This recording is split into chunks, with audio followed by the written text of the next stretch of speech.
നസ്കർ, ഏതാണ്ട് ഒരു മാസം മുമ്പ് പ്രതിപക്ഷ നേതാവ് പിണറായി വിജയൻ വസതിയിലേക്ക് ED ഉദ്യോഗസ്ഥർ റെയ്ഡിനെത്തിയപ്പോൾ പിണറായി മാത്രമല്ല കേരളം തന്നെ ഞെട്ടിപ്പോയി.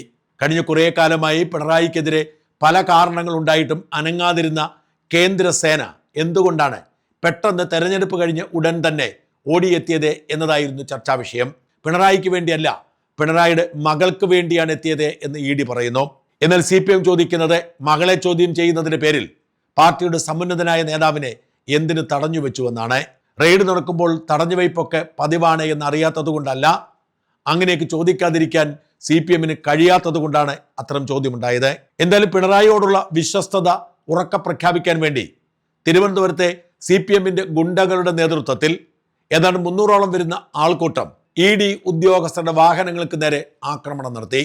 ഉദ്യോഗസ്ഥരിൽ ചിലർക്ക് പരിക്കേറ്റു, വാഹനങ്ങൾ തച്ചുടയ്ക്കപ്പെട്ടു. സർക്കാർ മാറിയെങ്കിലും പോലീസ് പിണറായിയുടേത് തന്നെ ആയതുകൊണ്ട് അവർ കയ്യും കെട്ടി നോക്കി നിന്നു.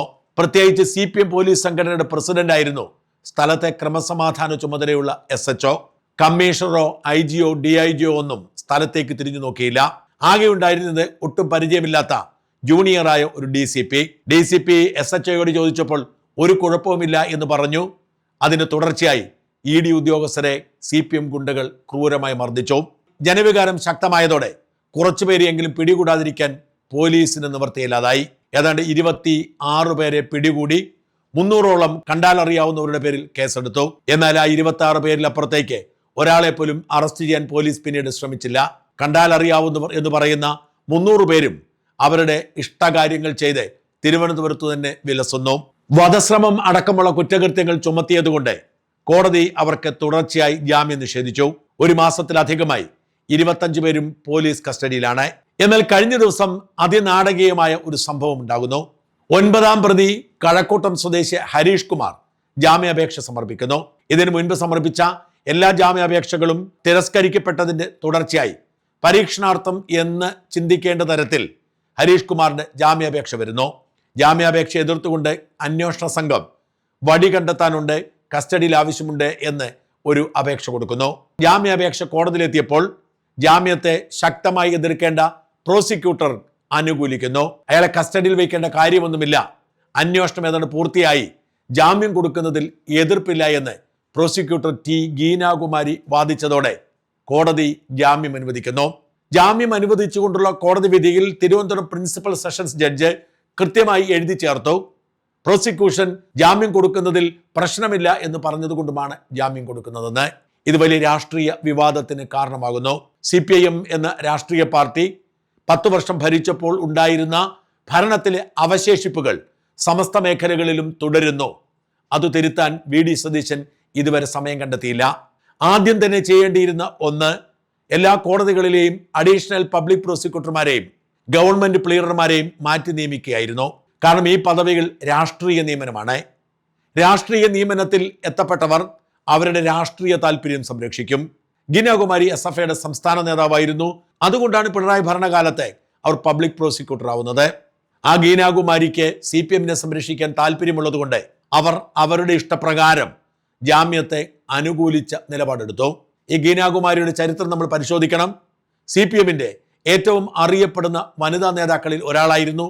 ഏരിയ കമ്മിറ്റി അംഗമായിരിക്കുമ്പോഴാണ് ഗീനാകുമാരിക്ക് പബ്ലിക് പ്രോസിക്യൂട്ടർ നിയമനം കിട്ടുന്നത്. SFIയുടെ സംസ്ഥാന നേതാവായിരുന്നപ്പോൾ ഗീനാകുമാരി തല്ലുകൊണ്ട ദൃശ്യങ്ങൾ അക്കാലത്ത് പ്രധാന ചർച്ചാ വിഷയമായിരുന്നു. ഈ അടുത്ത കാലത്ത് കേരള ബാർ കൗൺസിലിലേക്ക് തെരഞ്ഞെടുപ്പ് നടന്നപ്പോൾ വനിതാ കോട്ടയിൽ കയറിപ്പറ്റിയവരിൽ ഗീനാകുമാരിയുമുണ്ട്. 10,000-ലധികം അഭിഭാഷകർ അംഗങ്ങളായിരിക്കുന്ന ബാർ കൗൺസിലിലേക്ക് 25 അംഗങ്ങളെയാണ് തെരഞ്ഞെടുക്കേണ്ടത്. ആ 25 അംഗങ്ങളിൽ 1/3 സ്ത്രീകളായിരിക്കണമെന്ന് സുപ്രീം കോടതി ഉത്തരവിട്ടിരുന്നു. അതിൽ 2 പേർ നോമിനേഷനും 5 പേർ തെരഞ്ഞെടുക്കപ്പെടേണ്ടവരുമാണ്. ഈ നോമിനേഷനിലൂടെ എത്തേണ്ടവരെ കുറിച്ചുള്ള ആശയക്കുഴപ്പം മൂലം ഇപ്പോൾ ഏറ്റവും അധികം വോട്ട് നേടിയ അഡ്വക്കേറ്റ് P സന്തോഷ് കുമാറും നിലവിലുള്ള ബാർ കൗൺസിൽ പ്രസിഡന്റും AGയും ഉൾപ്പെട്ട അഡ്ഹോക് കമ്മിറ്റിയാണ് ഭരണം നടത്തുന്നത്. ജയിക്കാനുള്ള വോട്ട് നേടാതിരുന്നിട്ടും വനിതാ സംവരണം മൂലം കയറിക്കൂടിയ 5 പേരിൽ ഒരാളാണ് ഗീനാകുമാരി. ആ ഗീനാകുമാരിയാണ് ഇവിടെ CPM ഗുണ്ടകളുടെ രക്ഷകയായി പ്രത്യക്ഷപ്പെടുന്നത്.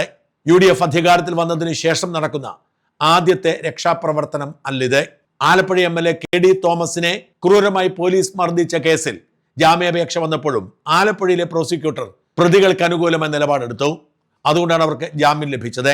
വി.ഡി. സതീശനാണ് മുഖ്യമന്ത്രിയെങ്കിലും മന്ത്രിസഭ അധികാരമേറ്റ് 1 മാസം പിന്നിട്ടെങ്കിലും ഇപ്പോഴും പിണറായിയുടെ അവശേഷിപ്പുകൾ ഭരണത്തിൽ തുടരുകയാണ്. തെരഞ്ഞെടുപ്പ് കാലത്ത് സ്ഥലം മാറ്റപ്പെട്ട പോലീസ് ഉദ്യോഗസ്ഥർ, അതായത് CIയും DYSPയും അടക്കമുള്ളവർ ഇപ്പോഴും അവിടെ തന്നെ തുടരുകയാണ്. സാധാരണ തെരഞ്ഞെടുപ്പ് കഴിഞ്ഞാൽ ഉടൻ തന്നെ SHOമാരുടെയും DYSPമാരുടെയും സ്ഥലം മാറ്റം ഉണ്ടാവുന്നതാണ്. തെരഞ്ഞെടുപ്പ് ഡ്യൂട്ടിയുടെ ഭാഗമായി സ്ഥലം മാറ്റപ്പെടുന്നവർ ക്രമസമാധാനം ഒഴികെ ഒരു കേസിലും താല്പര്യം കാണിക്കാറില്ല. ഉടൻ സ്ഥലം മാറി പോവേണ്ടതുകൊണ്ട് ഇൻവെസ്റ്റിഗേഷൻ അവർ മാറ്റിവെക്കും. ചുരുക്കി പറഞ്ഞാൽ കേരളത്തിലെ പോലീസ് സ്റ്റേഷനുകളിൽ ഒന്നും ഇപ്പോൾ ഇൻവെസ്റ്റിഗേഷൻ ഇല്ല, പോലീസ് ഭരണമില്ല. ഇതുവരെ SHOമാരെയും DYSPമാരെയും മാറ്റി നിയമിച്ചിട്ടില്ല. ഒരു സർക്കാരിൻ്റെ നട്ടെല്ലായി പ്രവർത്തിക്കേണ്ടത് സ്പെഷ്യൽ ബ്രാഞ്ചും ഇന്റലിജൻസ് ബ്യൂറോയും ഒക്കെയാണ്. ഈ രഹസ്യാന്വേഷണ വിഭാഗത്തിലെ പോലീസുകാർ പോലും പിണറായിയുടെ വിശ്വസ്തരായി തുടരുന്നു. പോലീസിലെ മേൽത്തട്ടിൽ ചില പരിഷ്കാരങ്ങൾ വരുത്തിയെങ്കിലും അടിസ്ഥാനപരമായി പോലീസ് ഇപ്പോഴും പിണറായിയുടെ പോലീസിന്റെ സ്വഭാവം കാണിക്കാൻ കാരണം പോലീസിൽ ഇതുവരെ അഴിച്ചുപണി നടത്താത്തതാണ്. പോലീസിൽ മാത്രമല്ല, ഉദ്യോഗസ്ഥ തലത്തിൽ ഒരിടത്തും കാര്യമായ അഴിച്ചുപണി നടന്നിട്ടില്ല. പിണറായി നിയോഗിച്ച ചീഫ് സെക്രട്ടറി തന്നെ ഇപ്പോഴും ആ പദവിയിൽ തുടരുന്നു. പിണറായി നിയമിച്ച ആഭ്യന്തര സെക്രട്ടറി തന്നെ ഇപ്പോഴും ആ പദവിയിൽ തുടരുന്നു. പിണറായിയുടെ ചീഫ് സെക്രട്ടറി റിട്ടയർ ചെയ്യുമ്പോൾ പകരം നിയമിക്കുന്നത് പിണറായിയുടെ ആഭ്യന്തര സെക്രട്ടറിയാണ്. ഇത്തരത്തിൽ പഴയ ഭരണത്തിന്റെ തുടർച്ച മാത്രം ഇപ്പോഴും നടക്കുന്നത് കൊണ്ട് തന്നെ കോൺഗ്രസ് പ്രവർത്തകർ ആകെ നിരാശരാണ്.